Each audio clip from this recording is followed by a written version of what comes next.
A lot of great details in George Dohrmann's column, Sports Illustrated, SI.com senior writer, about Ben Halen and UCLA. And George joins us now. When was the beginning of the end for Ben at UCLA, George?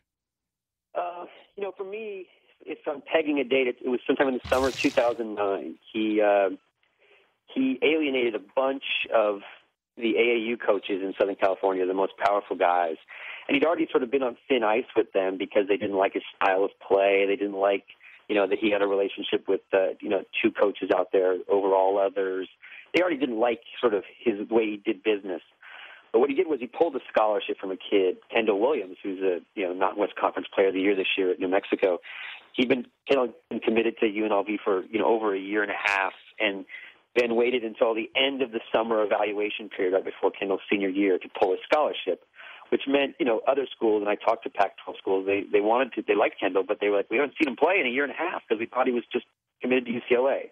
So this angered all these AAU coaches, and they just said enough. And then what you saw was them telling their players essentially, I wouldn't go to UCLA. And so next year recruiting classes, you saw 1 of 10 kids from Southern California. But did his personality change? Because he was a very good coach, very successful, going to 3 Final Fours. Did he change, or did maybe the climate or landscape of college basketball change? He didn't change. What changed was the type of kids he was recruiting. Ben, because of his system, needs kids who are sort of buy-in kids from the get-go. And because of his personality. He's not nurturing. He's not a player's coach. So he needed kids who loved UCLA, who bought in, whatever I need to do to win, coach kind of kids. And he recruited those kids early. Darren Collison, Russell Westbrook, Aaron Aflalo, they're NBA players, so we think of them as stars. But when they were coming out of high school, these were none of those kids were top 100 except for Collison, and he was number 100.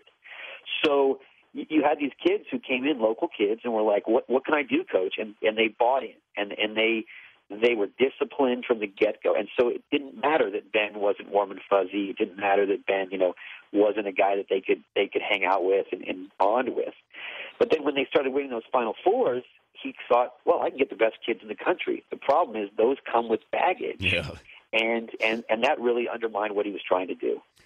Okay, as we move forward now and finding somebody to replace Ben Halen, what would be a must if there's a checklist here of how this becomes successful? It's not going to be John Wooden's UCLA ever again, but even to get to Ben Halen's UCLA in the the first 5 years or 6 years of his stay there, who is that guy and what do they have to do?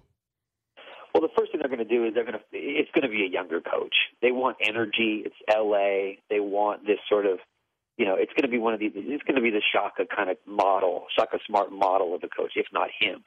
They're going to want somebody who plays a system that is entertaining. The Brad Stevens name gets floated a lot, but I'm not sure that system is one they're going to want to see, because Ben Halen's system alienated fans. They didn't like to see him calling timeouts every moment and playing sort of defense first basketball.